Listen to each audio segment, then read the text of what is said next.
RTC ఉద్యోగి శంకర్ గౌడ్ మరణం దిగ్భ్రాంతిని కలిగించిందని MP Chamala Kiran అన్నారు.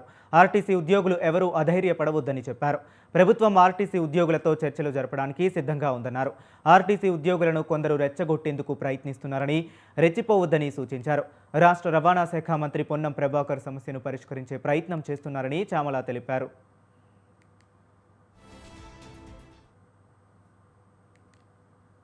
గౌడ్ గారి మృతి చాలా దిగ్భ్రాంతికి గురి చేస్తుంది. ఎందుకంటే ముఖ్యంగా ఆర్టీసీ కార్మికులకు ఒకటి చెప్పాలనుకుంటున్నాను. ఈ ప్రభుత్వం మీరు ఎన్నుకున్నటువంటి ప్రభుత్వం, ప్రజా పాలన కోసం పనిచేస్తున్నటువంటి ప్రభుత్వం. ఈ ప్రభుత్వం చర్చలు చేయడానికి సిద్ధంగా ఉంది. మీరెవ్వరు కూడా ఆవేశపడకండి. ఎందుకంటే ఏదో జరగదని గత ప్రభుత్వాల మాదిరిగా నెలలు మాతో చర్చలు జరపరన్న ఆలోచనకు పోకండి. ఎవరు రెచ్చగొట్టినా రెచ్చిపోకండి. కొంతమంది స్వలాభాల కోసం పక్కవారి వీక్నెస్ ని చూసి, వారికి ఉన్నటువంటి కష్టాలను చూసి వాళ్ళని రెచ్చగొట్టే ప్రయత్నం చేస్తుంటారు.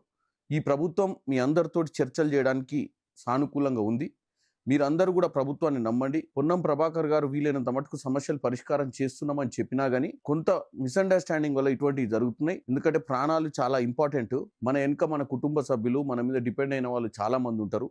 దయచేసి ఆర్టీసీ కార్మికులకు ఈ సమ్మె విరమించుకోవాలి. అలాగే చర్చలలో పాల్గొనాలి. మీ సమస్యలన్నీ పరిష్కారం చేస్తారని